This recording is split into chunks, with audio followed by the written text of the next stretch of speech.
Welcome to this Stoic mindset session. I'm glad you made it here, because today's topic might just reshape how you see yourself and how the world sees you. Let's get one thing straight.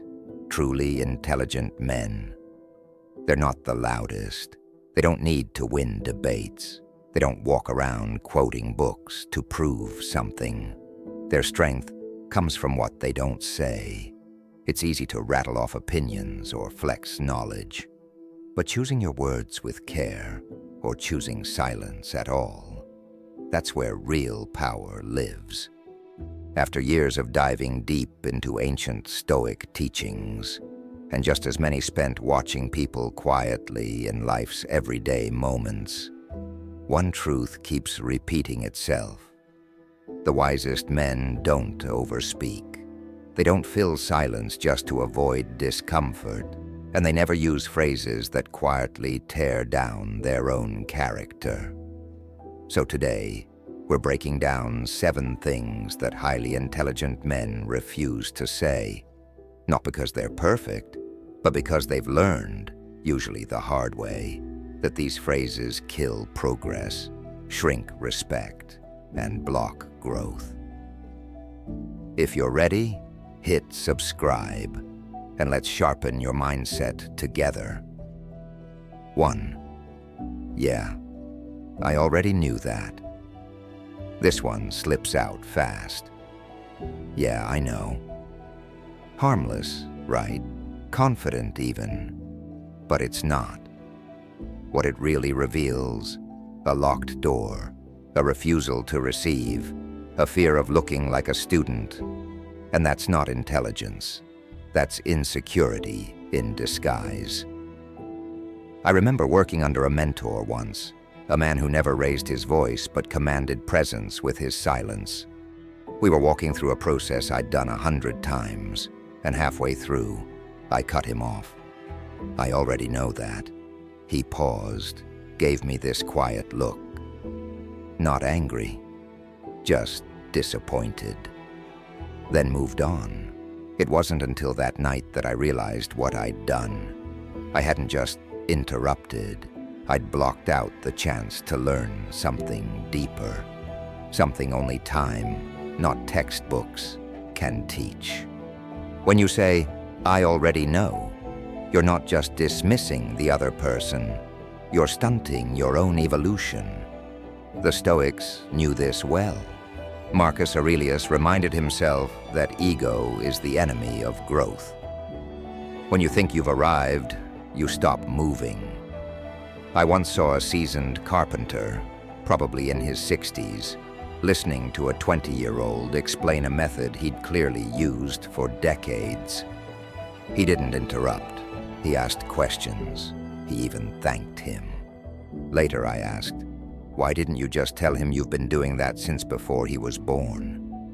He smiled and said, "Because every person brings a different I.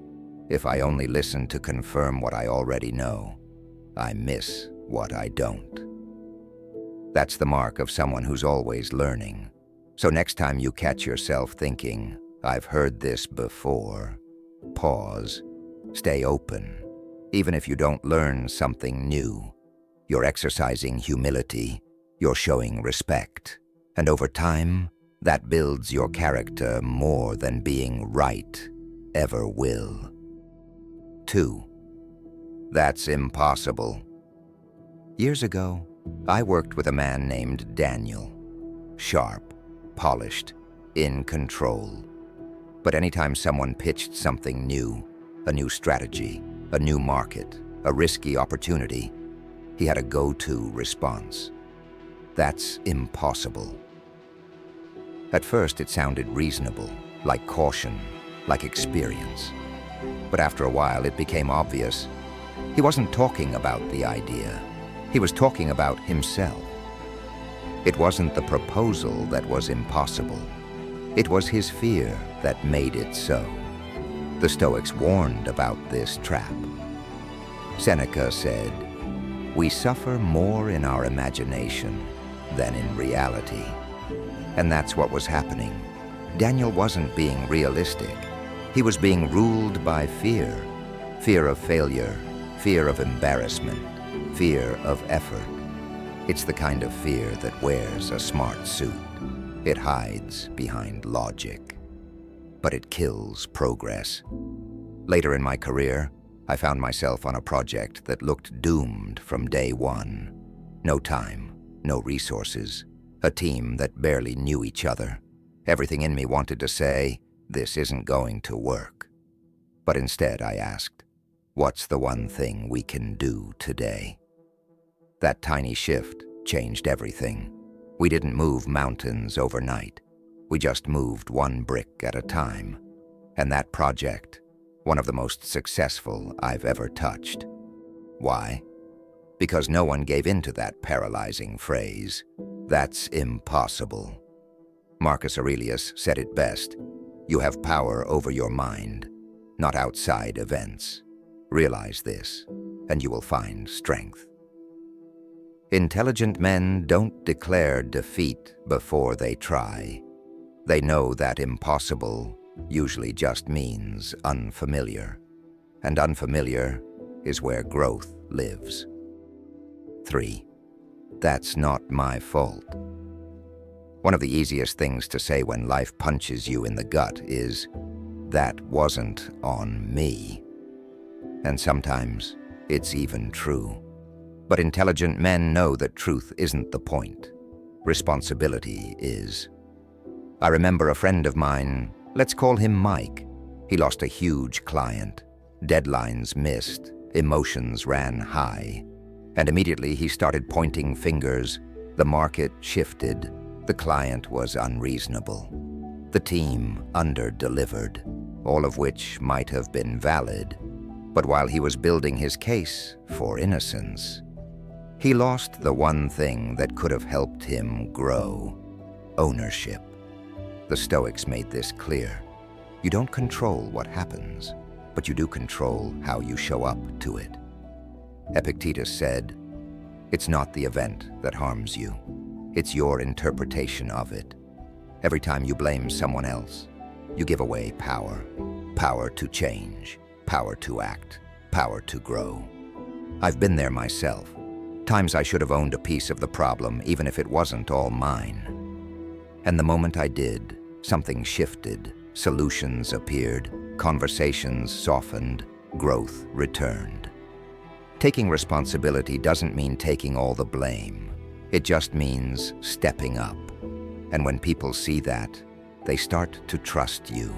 They see you as a leader, not because you're always right, but because you're always accountable. Blame is easy, responsibility is rare, and that's exactly why it's respected. 4. I don't need any help. This one's tricky. It sounds strong, independent, the kind of thing we think a man is supposed to say, but more often than not, "I don't need help," is just pride in disguise. And pride, quiet, subtle, respectable-looking pride, is one of the fastest ways to sink in silence. We've romanticized the lone wolf, the man who never asks, never leans, never breaks. But that image, it's a lie, and it's hurting us. Take Abraham Lincoln. History paints him as this stoic, solitary figure guiding a fractured nation. But behind the scenes, he leaned heavily on his circle. He brought in people who disagreed with him. He asked for advice from rivals. He didn't isolate. He collaborated, not because he was weak, but because he was wise enough to know that even the strongest men don't go it alone. I've made this mistake, too. There was a season in my life where I carried everything: work, pressure, expectations, silently stacking them on my shoulders like bricks. And I told myself I was being strong. But truthfully, I was just afraid to be seen struggling. The moment I opened up to someone I trusted, everything shifted. Not because they solved it all, but because I remembered I wasn't meant to do it alone. Marcus Aurelius himself Emperor of Rome, dedicated parts of his journal to the mentors, friends, and examples he'd learned from. If he needed people, why wouldn't you? Stoicism doesn't mean isolation. It means self-mastery, and part of mastering yourself is knowing when to reach out. So the next time your instinct is to say, "I've got this, I'm fine," pause and ask yourself, is that your strength talking? Or your ego? Because real strength isn't pretending you don't need help. It's having the humility to ask for it. 5. I'm too old for that. Out of all the lies we tell ourselves, this one is the slowest, softest kind, and the most dangerous. I'm too old. Too old to try something new. Too old to start again. Too old to change direction. But here's what intelligent men know. That phrase isn't wisdom, it's surrender. And often it's surrender before the battle even begins. There's a man named Harry Bernstein. You may never have heard of him. He published his first book at age 96. 96. And not just any book. It went global. Translated. Acclaimed. Then he wrote 3 more after that. Why? Because he didn't buy into the myth that your best years are behind you. He didn't decide that life had passed him by. He decided that as long as he could think, speak, and create, he wasn't done yet. Marcus Aurelius said, "You could leave life right now. Let that determine what you do, say, and think." It wasn't about fearing death.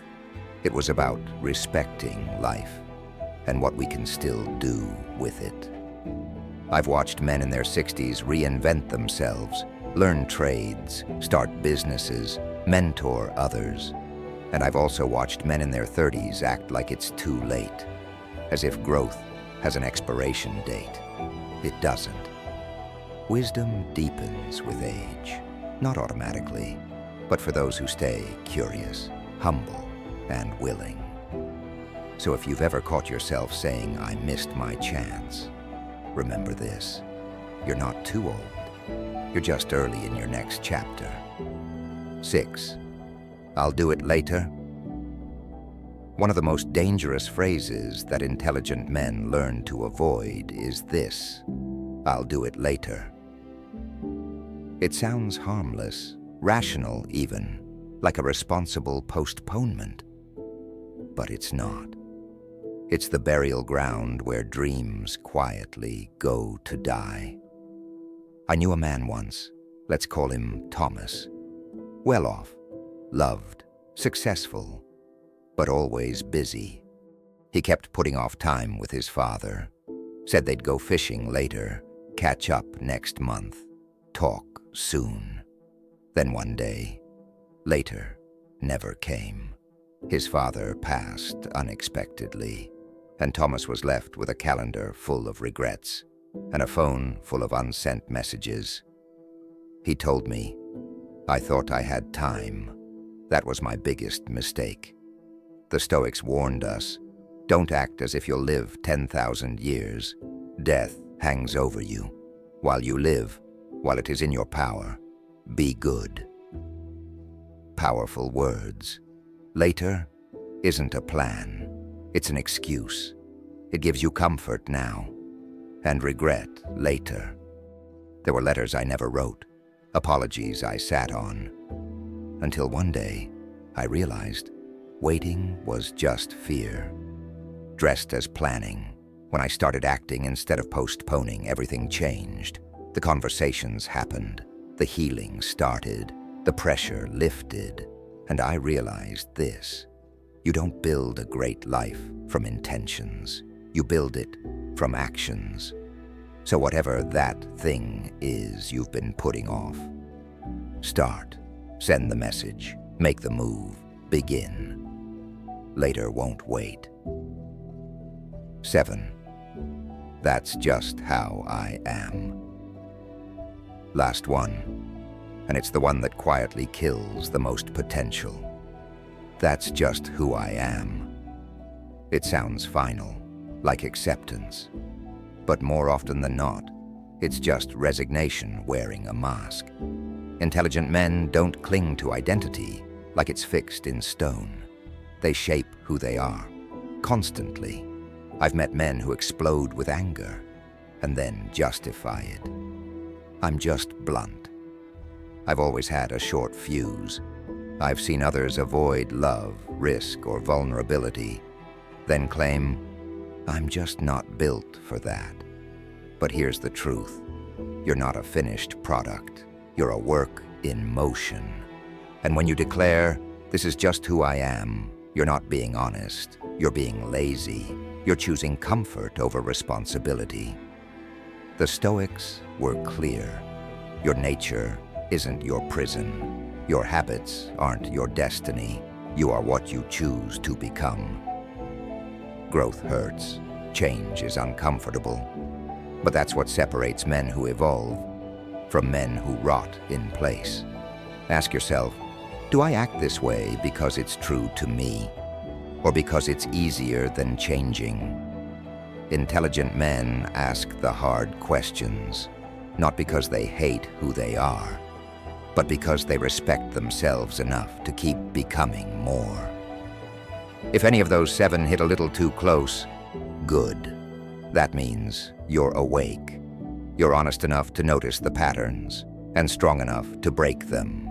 Because intelligence, it's not about being flawless. It's about being aware and making the next better move. So here's your invitation. Pick the one that stood out, call it out, and leave it behind. Because the goal isn't perfection, it's progress. And if this message sparked something in you, share it. Send it to someone who's on the same journey. And hit subscribe, because every time I learn something worth sharing, I want you to hear it first. See you in the next one.